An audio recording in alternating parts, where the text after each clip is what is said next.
Hello and welcome to Salima Speaks. Well, I would just like to say goodbye and offer my condolences to the family of one of the most brilliant comedians of all time, Mr. Robin Williams. And you know, people would think that he was not depressed. Who could be depressed and be that funny and happy and laughing and crazy all the time? But you know, some of the happiest people can suffer from depression. And you know, nowadays, we don't talk to people. We don't reach out to people anymore. It's all about the cell phone. It's all about the computer. It's all about being online. We need to turn off those electronics and get the personal touch again, because people need to be hugged. I know I do. Anyway, we have a great show for you. Come back. Peace.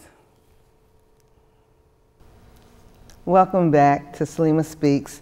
You know, we always hear so much about black men not doing their duties as far as fatherhood. You know, they're losers, you know, they don't pay attention to the children.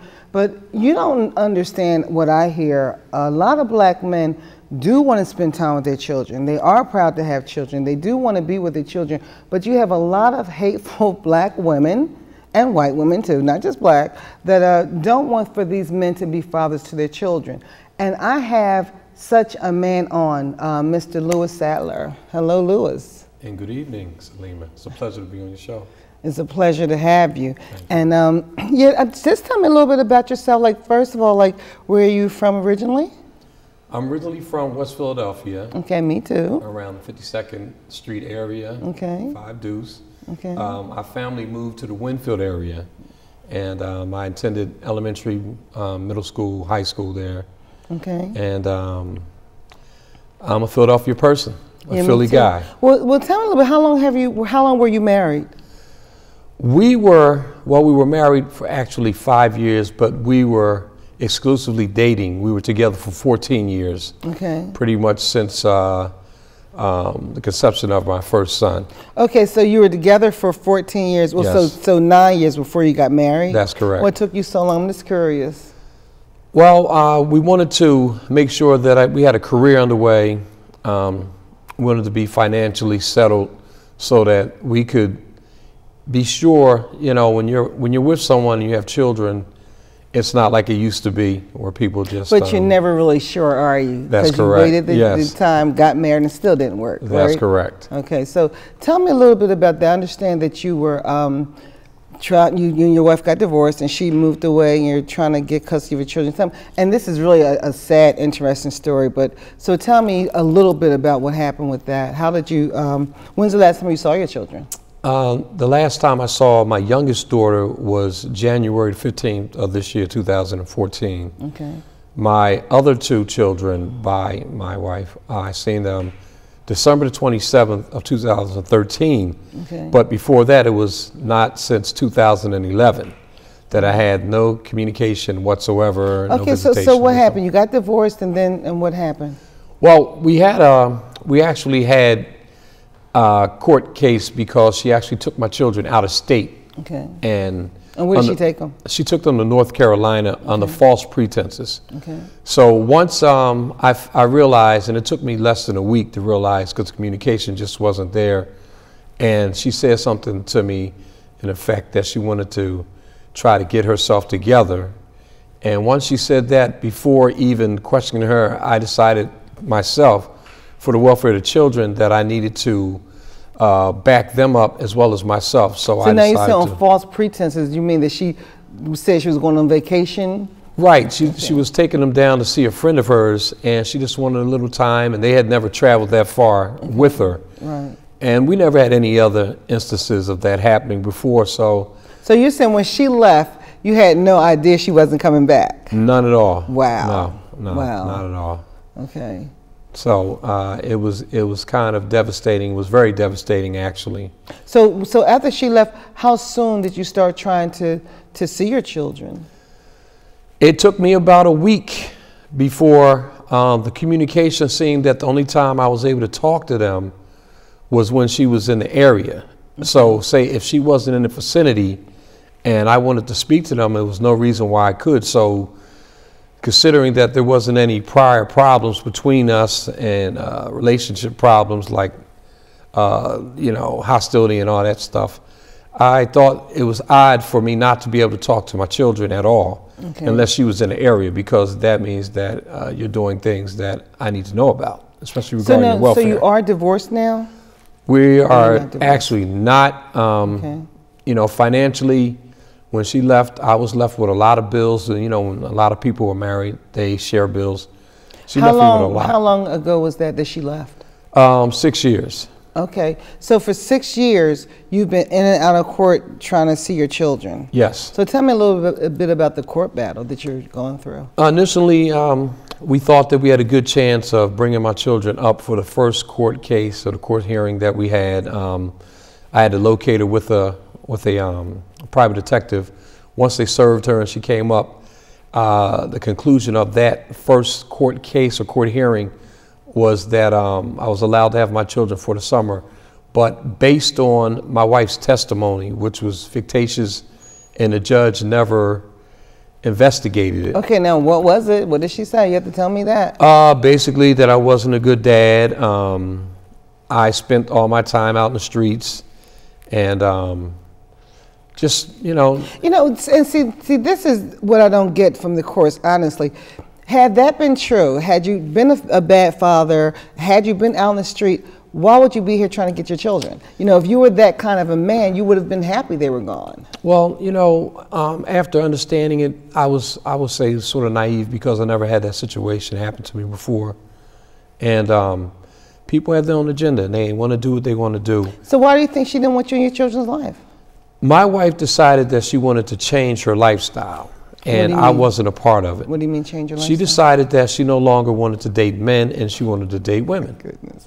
Really? Definitely. Now that's a whole nother show. Yeah, definitely another show, but you know, that is the case. And you had no idea? I had no idea. You were with her for 14 years. Listen, you know, when they say a person's on a down low and they're good at what they do, she was definitely that, because our lifestyle revolved around work, home, and our days off we usually Now, do you think that she was engaging in this behavior while you were with her?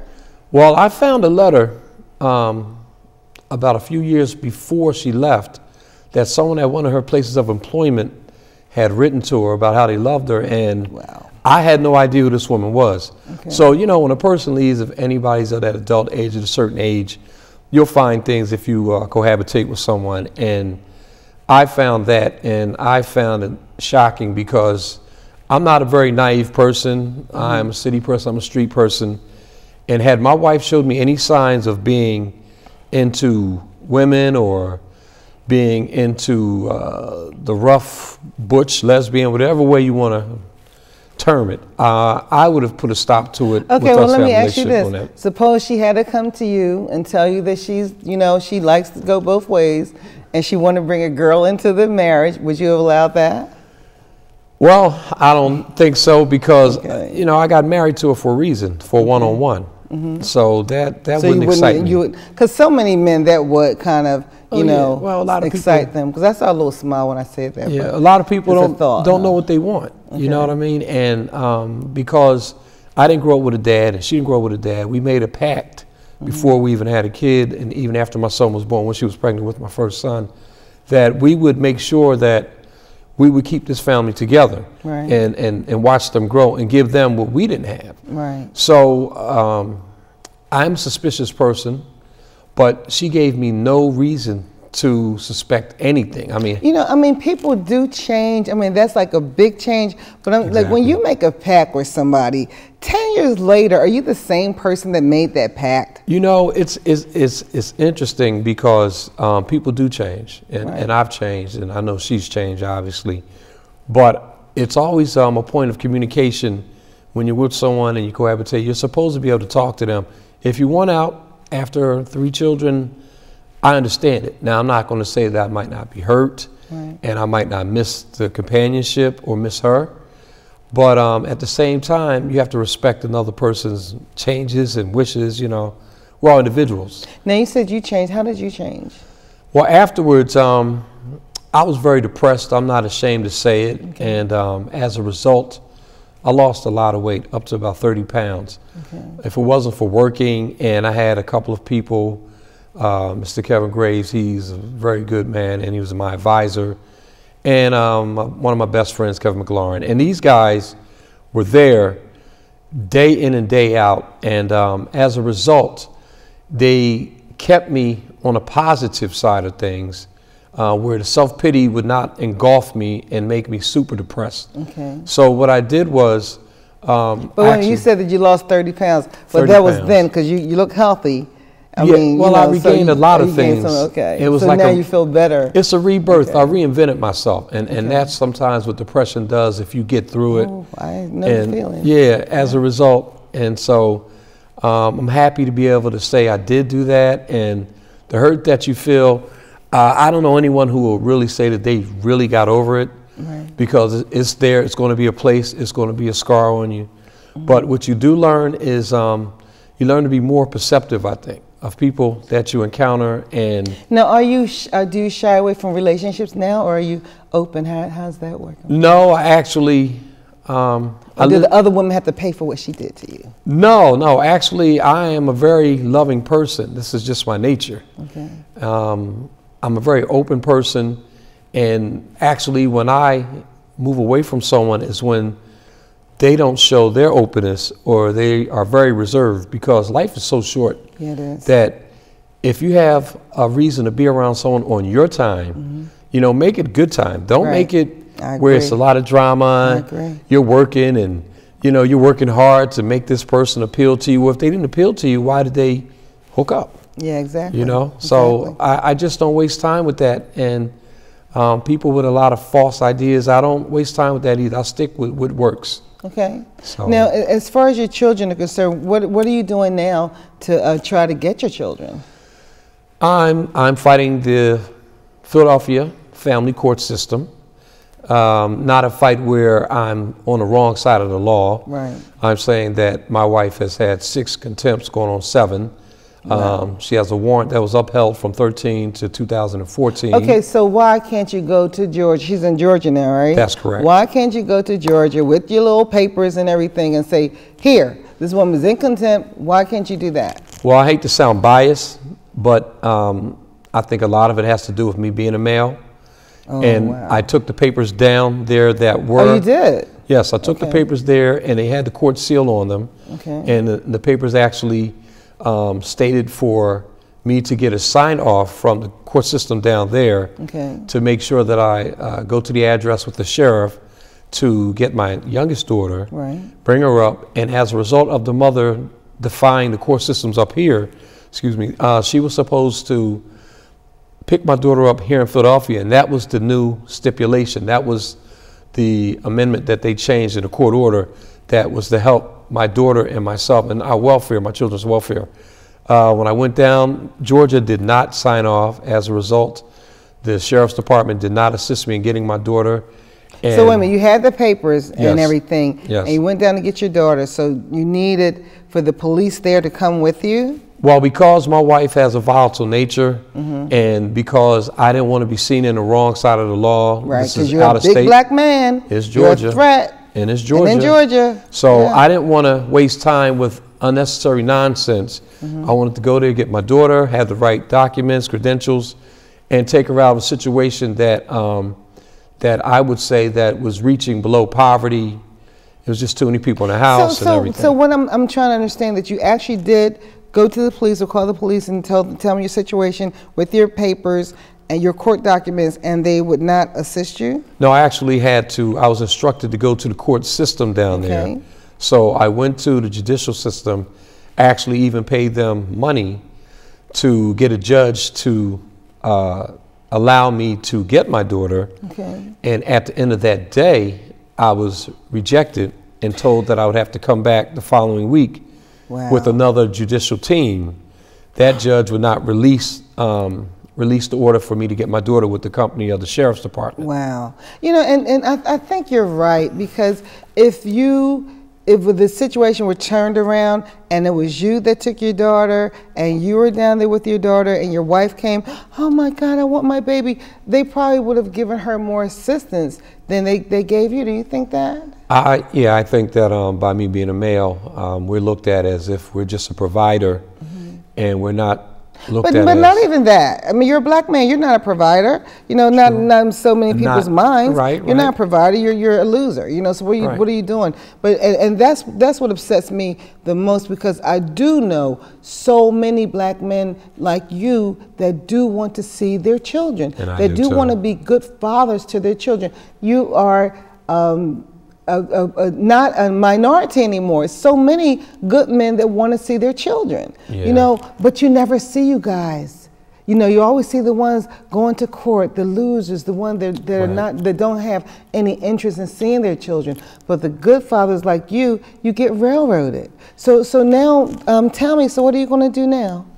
Well, presently I have a situation that's possibly working in my benefit, and I just have to keep myself together and keep myself ready in order for me to be able to get my children.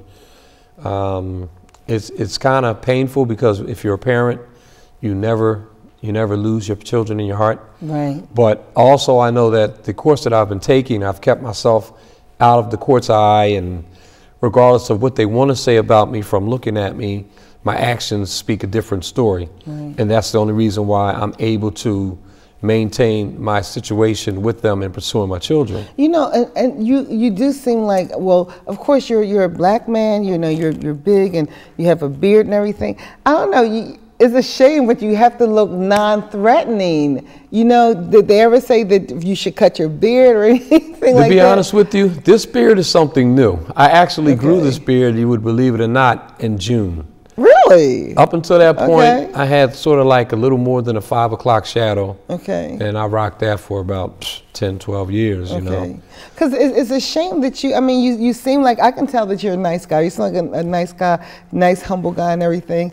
And, but to the eyes of the law, some law, you look threatening, you know. So you were saying when you were in Georgia, that you didn't want to attempt to go to get the children. I think that was the right thing, not to go by yourself, because if anything had happened, of course you would be the criminal. You would be with your hands up, all shot up and everything, you know. And mentioning that, just the one touch on that a little bit, the Ferguson thing. How do you feel about that?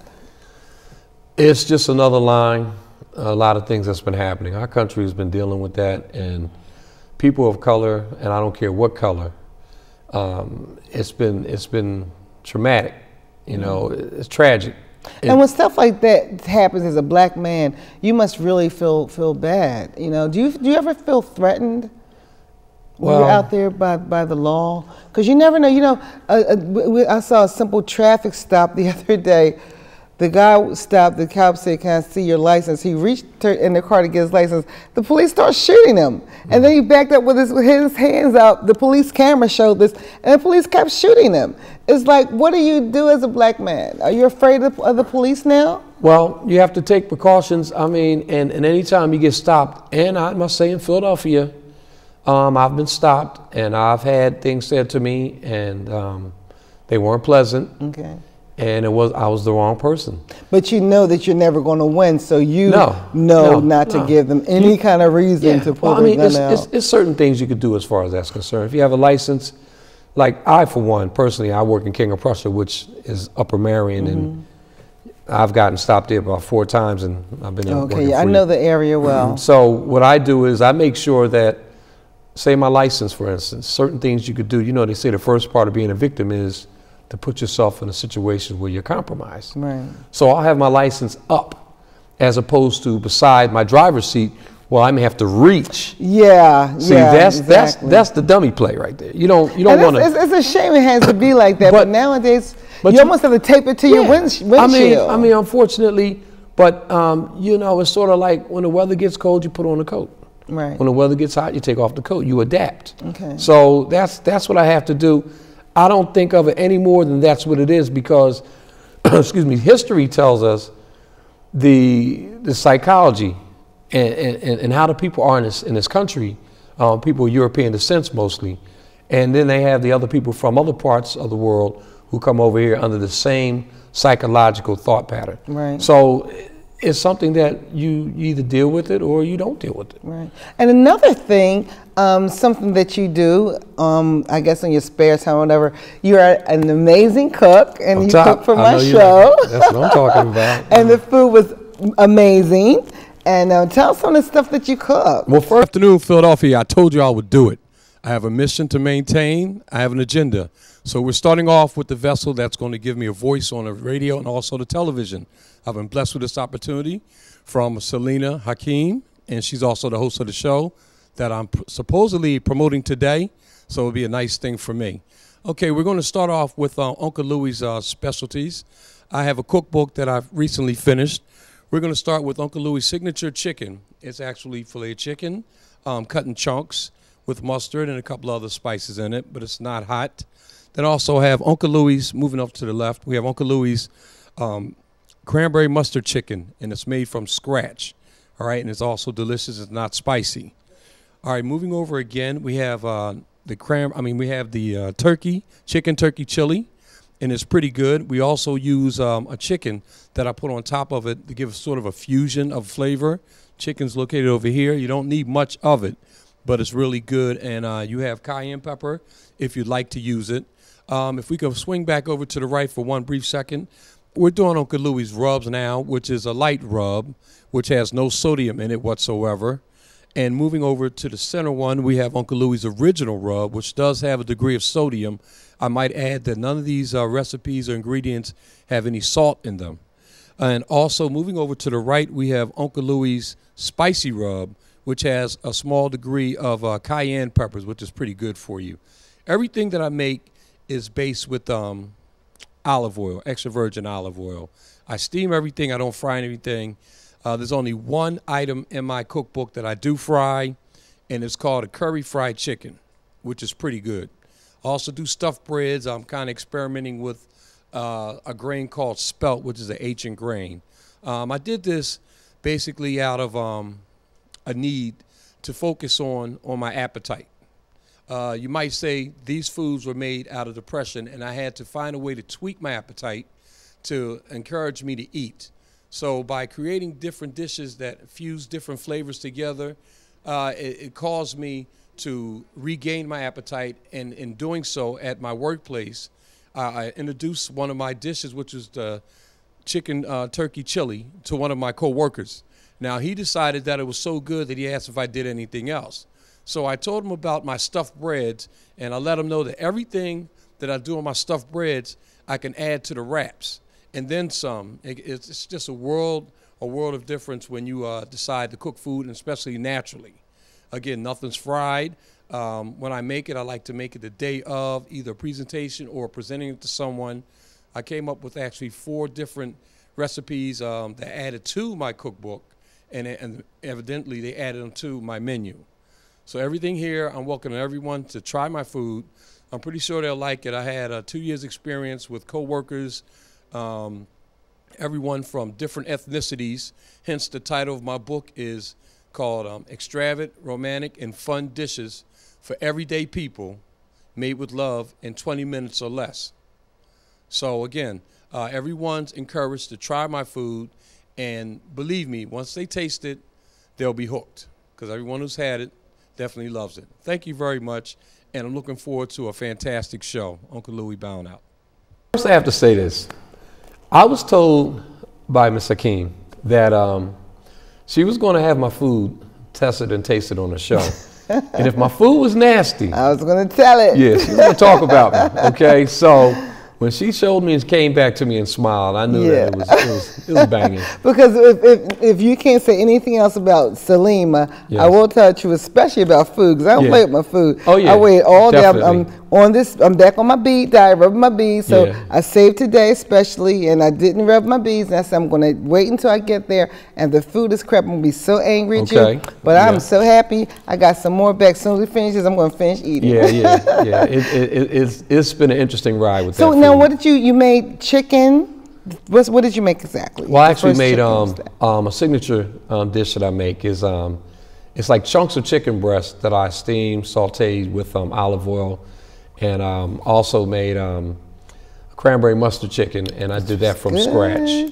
And it's made sort of the same way, except for I use mustard and cranberry, of course. Because you know, when you said that cranberry mustard, I was like, mustard and cranberry, because I love cranberries and I'm okay with mustard.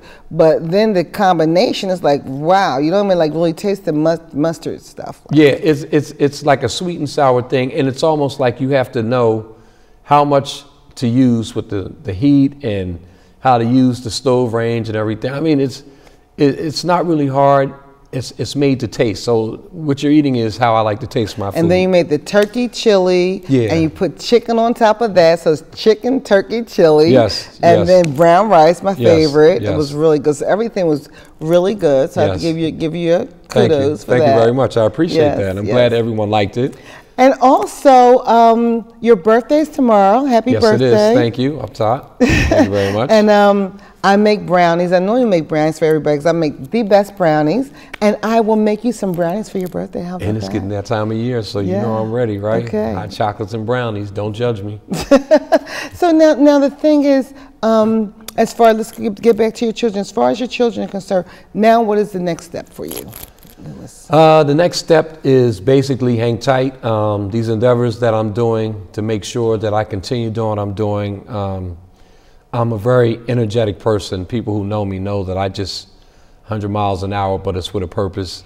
And my children, I want them to understand. So they're sort of right there with me. Everything I do, they're right there with me. And I'm also putting together a clothing line that I'm using their first initials of their name as the name of the clothing line. Okay, and what's the name of the clothing line? It's called Kimco.